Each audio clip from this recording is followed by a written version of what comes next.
Now, several speakers, that needs correcting, we've changed the order. One speaker has suggested expectation influences probability.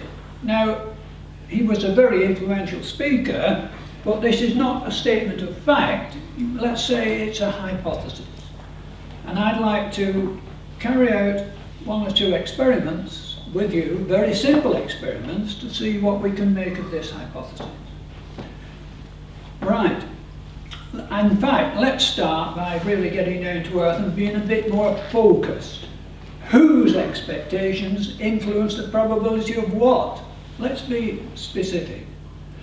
Now, I'm very interested in managers. I've been a management consultant for a long time, and I can tell you how you can make some money. If you can convince managers that their expectation can increase the probability of a worker doing a good job, I think you could soon become very rich.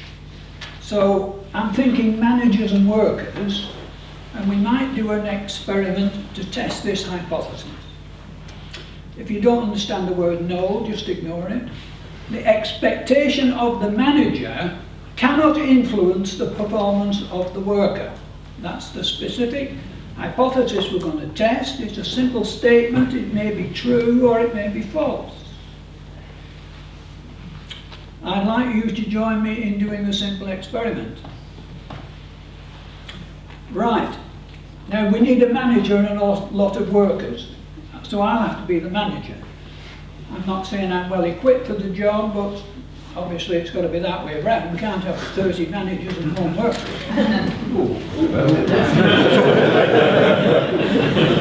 I'm hoping you'll be workers. That's not a term of abuse, of course. Now, what I'm going to do is show you 6 objects and ask you to choose one of them. Now, I'm going to choose one in advance, and I'm going to try to influence your choice. I'm going to try to influence you so that you choose the one that I've chosen. Right. Are you ready? There will be 6 objects on the screen, and I have to concentrate very hard now, and it's very exhausting, so I can only do it for 5 seconds.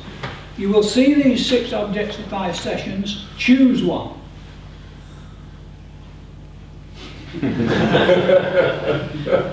You chose one. Right. Right, I'm now going to remove the one that I chose.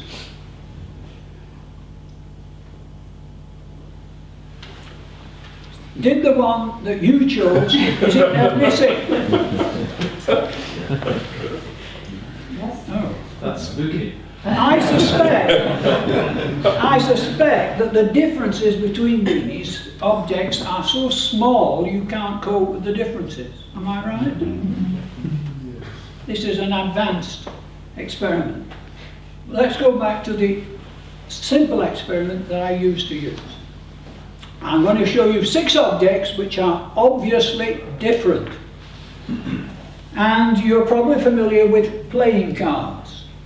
In playing cards we have 4 suits: hearts, diamonds, spades, clubs. And in the face cards we have Jack, Queen and King. So I'm going to show you 6 playing cards with faces on. I want every one of you to choose one. Don't look at other people, don't listen to what other people say, because they're not going to say anything. Choose your one and remember which one it was. Some of you are quite old. Your memory. Right, and you've got 5 seconds in which to choose. Gone.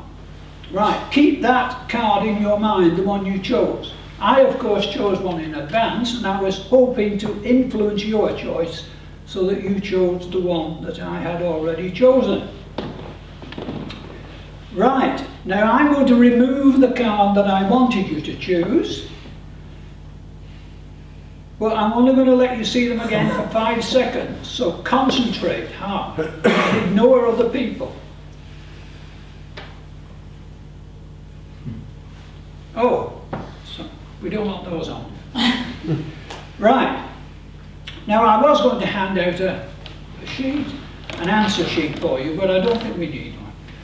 Here's a question. As I reduced the 6 cards to 5 by removing the one that I'd chosen, did I remove the one that you had chosen? Answer yes or no. So have you got your answer in mind? We'll have a show of hands. How many people answered yes? How many people answered no? 2. Right. Now, there are some statisticians present, so let's say there are 30 people in the room, and about 27 or 28 people answered yes. Now, I am absolutely delighted with this. It appears that my expectation influenced your choice. Right, I think I've proved beyond reasonable doubt that my expectation can influence the probability of your choice. Now, before we go on to the second experiment, I have a problem.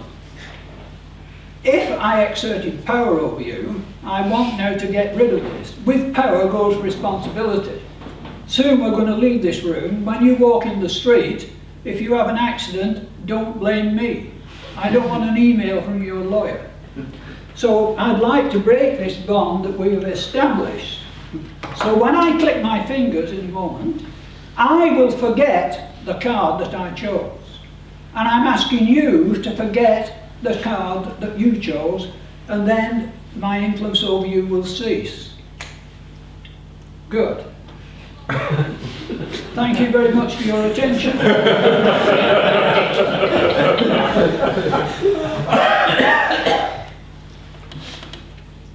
I'd like now to go on to the second experiment, which is better in some respects.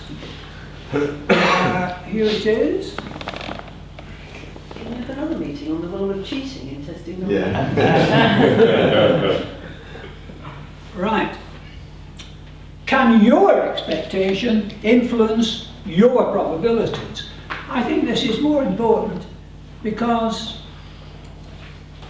Oh shit. Yeah, it's all right. Is It's that okay, right? it's okay. I don't want that, do I? No. So shall I click that? Oh. The latest technology, show taskbar. Well, we would struggle on with this. Title 13. Right. This experiment is incredibly simple. There are no playing cards involved. What I'm going to show you is a line on the screen, and here it is. I want you to estimate the length of the line in centimetres. Now I know there's a problem. Some of you are really old. You may not be familiar with centimetres. There are 30 centimetres approximately in 1 foot, 2.5 centimetres per inch. Now of course this is difficult, so I'm going to give you another chance later to estimate the length of the line, and I'm going to help you to improve your performance. So write on the sheet that Sharon is now giving you a number. Do not look at what other people write. The people next to you are probably much worse than you are at estimating the length of the line. Oh, sorry. So there's the line. You've got plenty of time.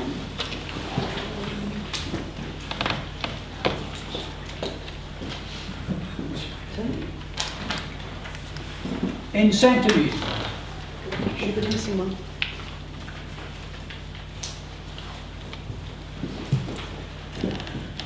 In centimetres up there on that wall. Yes, that's it. The screen on the wall, not the screen on my computer. The screen on the wall. All done? Good.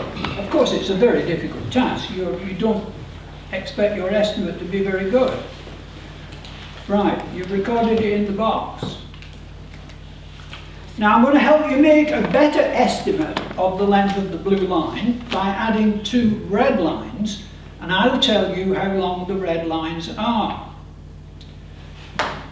I don't know at the moment, but this is supposed to be red. It is red. It's red on your screen. This is even laser technology. Can you, Tony, hold that? And this is old technology, but it's very reliable. Centimetres. We're upside down, Tony. You want to tell me? Right? Are you on the end? Yeah? Right, 41 and a half. Oh no, sorry, I'm in inches, sorry. That's a relief. 50. No. You're right. 1 metre 50. 1 metre. That's 150. Hang on, that's one. I think for one row. Disinformation. I can't read this, Roland. Do you want this out? Where did we get this tape from? From Wales.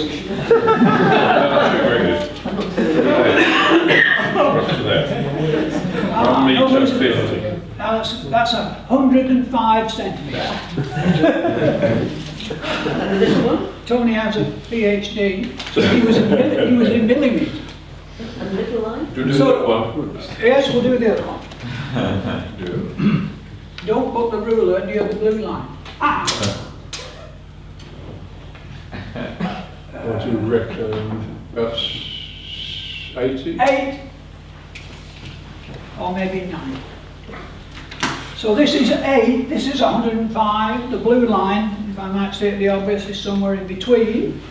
You have your estimate, so you've now got 2 estimates, and presumably your second one is much better than your first. Right, are you going to collect in the sheet, Sharon? Yeah. You don't want people altering their numbers, do you? Now, as a statistician, of course, I want to put this data into a Minitab and analyse it, but that could be incredibly boring for some people. So we'll just draw a simple graph on the flip chart. You remember what the hypothesis is? That this is what we're exploring. Can your expectation, as indicated by your first estimate, influence the probability of you getting a good estimate in the second event?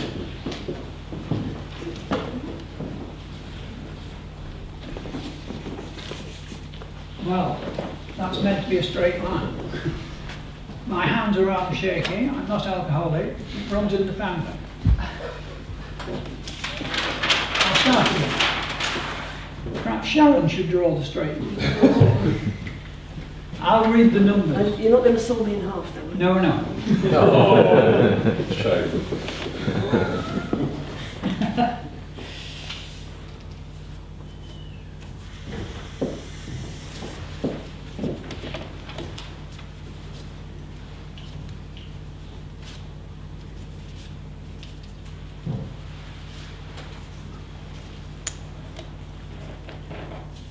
You're looking for the biggest and smallest. Yes.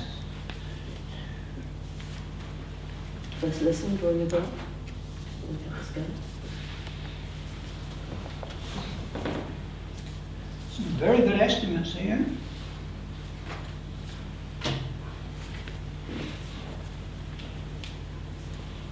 Anything under 20? I think we can go from 20 up to 70.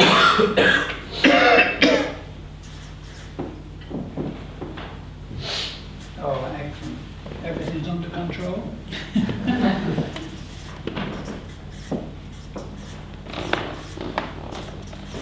Right, we'll draw a very, very incredibly simple dot plot that a child could produce. Now, there's a lot of data here. We'll just take 10, I think. Right, 25. I'm choosing them at random. 50. 65. 40. 45. There's more than 10. 45. How many is that? That's 5, 6. 32. 55, 30, 34. Now that's a dot plot. People at the back must be suffering. Make the dots bigger. The mini tab is click, click, and the dots become bigger. Sharon doesn't respond quite so quickly. Present. Plenty of time. No. I'm not going to redo them in red. Draw another line, because for the second. Those are the first estimates. They're not here. See better. Good thinking. Same scale. Yeah, okay, let's Yeah, use yeah. the same scale. Okay.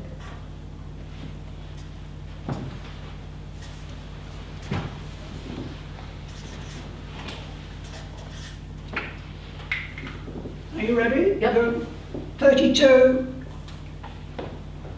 45, 36, 45, 38, 45, 55, 40, 35, 43.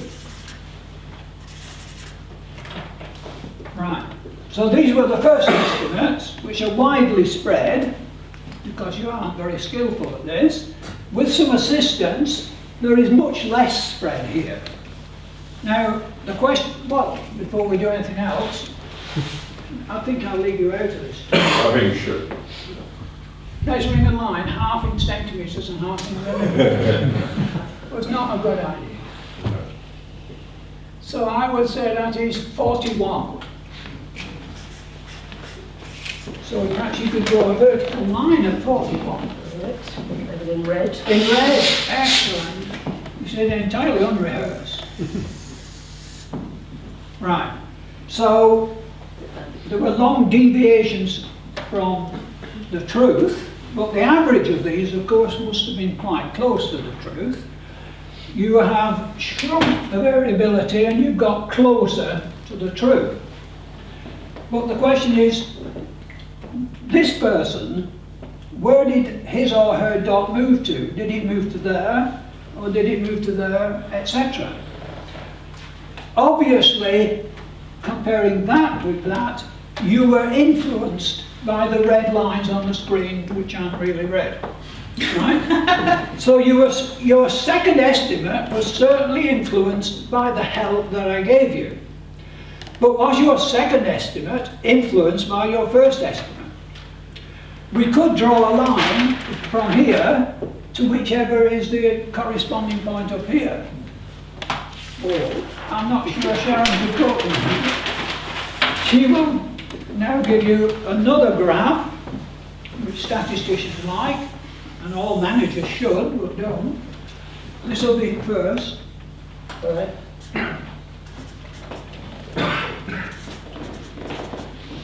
Right.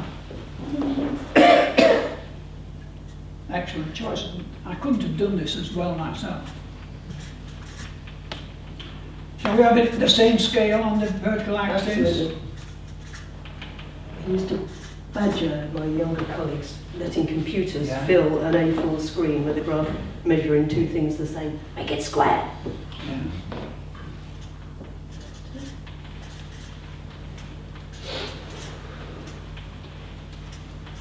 Right. Ready? So, I think Tony was telling me that no rush. Right, now I'm going to read out two numbers, and Sharon will put a point on for this person. The first is 40, the second 43.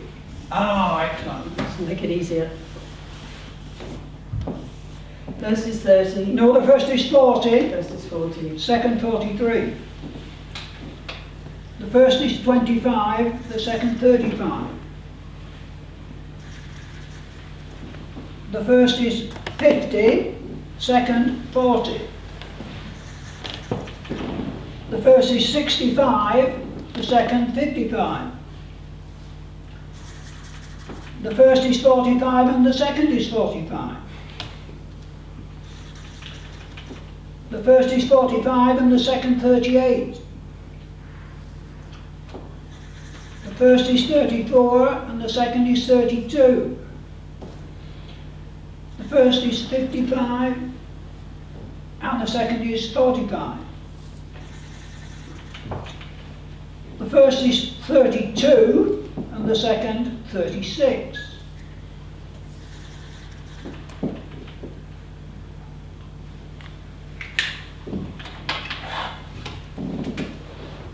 The first is unreadable. No, the first is 30 and the second 45. 35. 45. 45. Excellent. And Sharon has drawn in the green line. Anyone who gave the same number twice, of course, would be on the green line, and we have such a person there. What do we see in the picture? I think we see a correlation. People who gave a high estimate first also had a high estimate second time round. Hence the positive correlation. I'm not going to try and draw a line. So, you were obviously influenced by the red lines that I put on here, but each of you, or many of you, were influenced by your first estimate in making your second estimate. Now this is, brain surgeons have just discovered this, thanks to fMRI scanners. Salesmen knew about it 1,000 years ago. If you get a double glazing salesman in your house, one of the first things he does, well the second, is to get a high number in your head. That's absolutely essential. And you won't get rid of that number, and it will act as an anchor. And it will help you to appreciate that a slightly lower number is really fantastic. Right, well I'm being badgered. Sorry. Thank you very much. Thank you very much.